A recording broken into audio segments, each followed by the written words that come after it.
I'll walk you through the data that I gathered now. I trust that you'll have that handout in front of you. I gathered data from a Fall 1 course called Web 2.0 Tools for Tomorrow's Learners. There were 16 enrolled. They all completed the course and they all earned A's.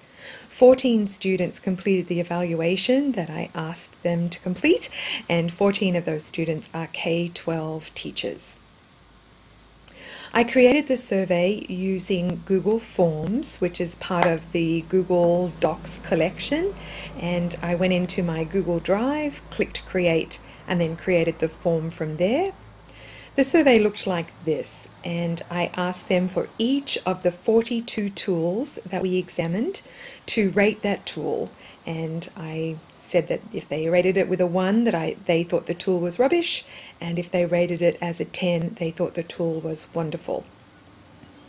Then, to look at the data from a different way, I asked them to select their favorite tool, and I had a drop-down menu, and I asked them to just identify the one tool that they thought was their absolute favorite. Yet again, another way to look at the data, I asked them to select their 3 favorite tools, and I had a checkbox for this instance, and I asked them to just check their 3 favorites. And finally, I asked them to select the tools that they would actually use in their classroom, and I invited them to check as many as they wanted. So I had a number of different ways of looking at the data, hoping that I would get some interesting information. The results then that you have in front of you, you have the mean, which came from that 1 through 10 Likert scale that I asked them to complete. You have the favorite tool, you have their top 3 tools, and the tools that they would actually use. Of the top 5 tools, the mean, so that was the one where I asked them to rate it from 1 through 10, Google Docs was the clear winner, which was rated as 9.63 from the 14 students. Google Maps came in second, then Google Forms, Google Presentation, and citing sources with Google. So it would be very easy to say that when I asked the students to rate the 42 tools that they examined as part of this course, Google is the clear winner. Then I asked them for their favorite tool, so the one that they thought was their most favorite. And you can see from the data in front of you, Google Docs again wins, but only 3 of the 14 students who responded said that Google Docs was their favorite. 2 isolated Blog as their favorite, which I found interesting because Blog didn't make it as part of the mean test.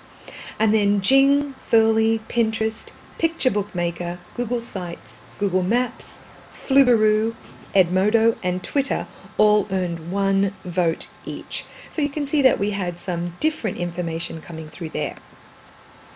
When I asked them to rate their top 3 tools of the 42 that we used, Google Docs again wins, followed by Google Maps, Blog, Twitter, and Prezi. So again, we have a little bit more information coming through.